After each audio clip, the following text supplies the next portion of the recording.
जय श्री राम।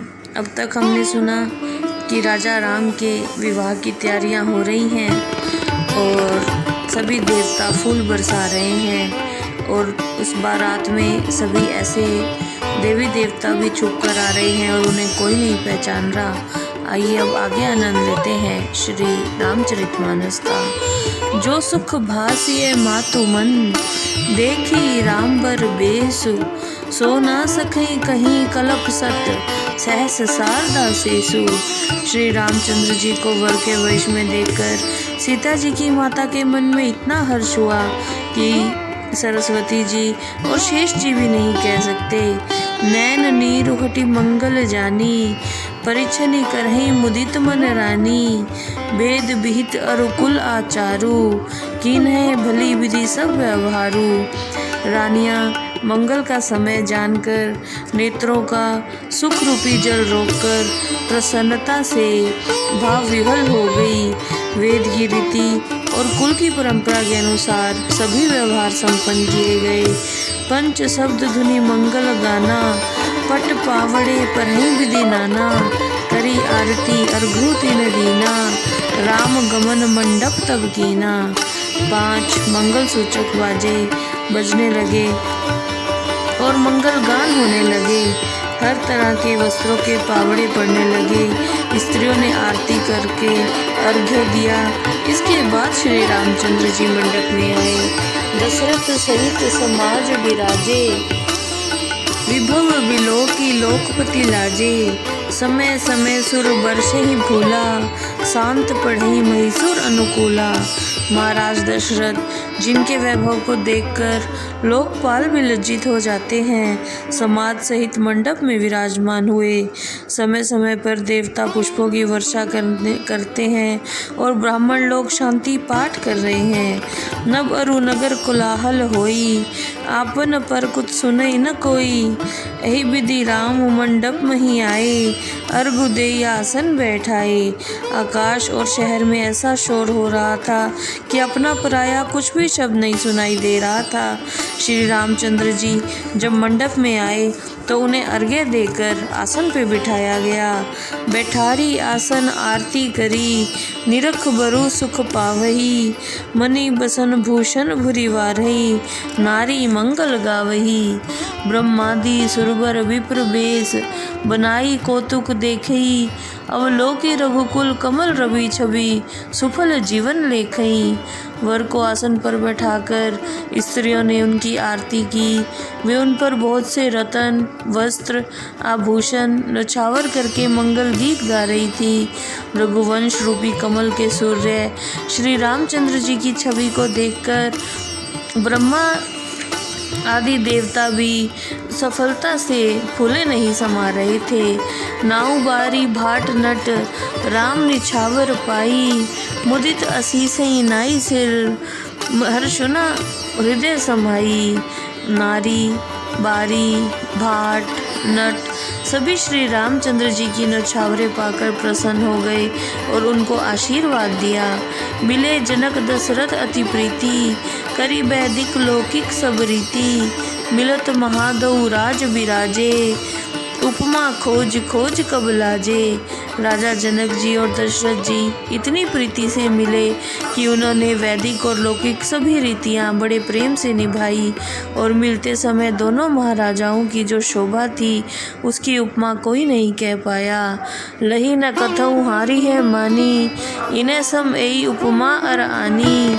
सामद देखी देव अनुरागे, सुमन बरसी जस गावन लागे। जब उनको कहीं कोई उपमा नहीं मिली और उन्होंने अपने मनों में हार मान ली, तब दोनों समधियों के मिलन को देखकर देवताओं ने प्रसन्नता प्रकट की और पुष्पों की वर्षा की। जग बिरंची उपजावा जबते, देखे सुने ब्याह बहु तबते। सकल भांति सम साज समाजू, समधी देखे हम आजू। देवता कहने लगे, जब से ब्रह्मा जी ने सृष्टि पैदा की है हमने बहुत से विवाह देखे सुने हैं, लेकिन सभी प्रकार के साज समाज और बराबर के समधी तो हमने आज ही देखे हैं। देव गिरा सुनी सुंदर साची, प्रीति अलौकिक दुह दिस माची। देत पावड़े अर्घ सुहाए, सादर जनक मंडप ही ले आए। देवताओं की सुंदर और सत्यवाणी को सुनकर दोनों समाजों में अलौकिक प्रीति पैदा हुई। जनक जी महाराज दशरथ जी को पावड़े और अर्घ्य देकर आदरपूर्वक मंडप में ले गए। मंडप बिलो की विचित्र रचना, रुचिरता मुनिमन हरे। निज पानी जनक सुजान सब कहूँ, आन सिंहासन धरे। कुल इष्ट सरिस वशिष्ठ पूजे, विनय करी आशीष लही। कोसी कहीं पूजत परम प्रीति, की रीति कौना परै कही। मंडप की विचित्र रचना की सुंदरता को देखकर मुनियों का मन मोहित हो गया। जनक जी ने अपने हाथ से सबके लिए सिंहासन बिछाया और वशिष्ठ जी को कुल देवता और इष्ट देवता के समान पूजकर विनती की और उनसे आशीर्वाद प्राप्त किया। वामदेव अधिक ऋषय, पूजे मुदित महेश। दिए दिव्य आसन सभी, सब सन लही आशीष। वामदेव आदि ऋषियों का पूजन राजा ने बहुत खुश होकर किया। सबको बैठने के लिए दिव्य आसन प्रदान किया और सबसे आशीर्वाद प्राप्त किया। बहुरी किन्हीं को सलपति पूजा, जानी ईस संभाव न दूजा। किन्हीं जोरी कर विनय बढ़ाई, कहीं निज भाग्य विभव बहुत आई। इसके बाद राजा जनक ने राजा दशरथ को ईश्वर समझकर उनकी पूजा की। उनके मन में कोई दूसरा भाव नहीं था। उन्होंने हाथ जोड़कर विनती की, पूजे भूपति सकल बराती। समधि समसादर सब भांति, आसन उचित दिए सब काहू। कहूँ कहा मुख एक उछाहू। फिर राजा ने समस्त बरातियों का समधि के समान ही आदर करके पूजन किया और सबको उचित आसन प्रदान किए। इस उत्साह का मैं अपने मुख से क्या वर्णन कर सकता हूँ। तुलसीदास जी अपने मन के भाव प्रकट कर रहे हैं। सकल बरात जनक सन मानी, दान मान बिनती बरबानी। विधि हरि हरु दिसिपति दिन राओ, जे जानही रघुवीर प्रभाओ। राजा जनक ने सारी बारात का दान मान विनती और मधुर वाणी में सम्मान किया। ब्रह्मा विष्णु महेश लोकपाल सूर्य सभी देवताओं ने श्री रामचंद्र जी के जो भी प्रभाव को जानते थे सब ने खुशी प्रकट की। कपट विप्र बर वेश बनाए, कौतुक देखई अति सच पाए। पूजे जनक देव समझाने, दिए सुहासन बिन पहचाने। सभी देवता छल से ब्राह्मणों का वेश धारण करके आए थे और आनंद ले रहे थे श्री राम और सीता के विवाह का।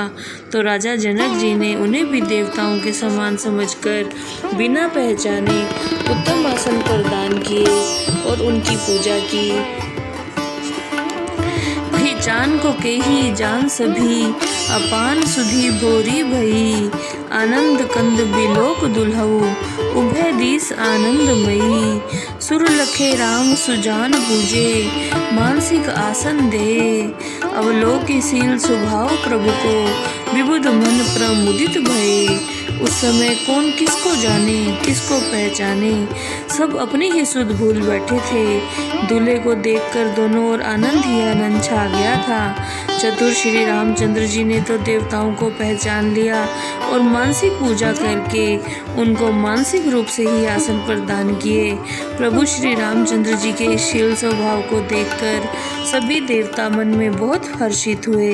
रामचंद्र मुख चंद्र छवि, लोचन चारु चकोर। करत पान सादर सकल, प्रेम प्रमोद न थोर। श्री रामचंद्र जी के मुख की छवि सभी लोगों के नेत्र रूपी चकोर आदर सहित पान कर रही थी। उनके प्रेम और आनंद की सीमा नहीं है। समो मिलो की विशिष्ट बुलाए, सादर सतानंद सुन आए। बेग कुआरी अब आनहु जाई, चले मुदित मन आयु सुपाई। समय देखकर वशिष्ठ जी ने शतानंद जी को बुलाया। आवाज़ सुनकर वे आदर सहित आए। वशिष्ठ जी ने कहा, जाओ जल्दी जाकर सीता को ले आओ। आज्ञा पाकर वे प्रसन्न मन से उन्हें लेने चले गए। जय श्री राम।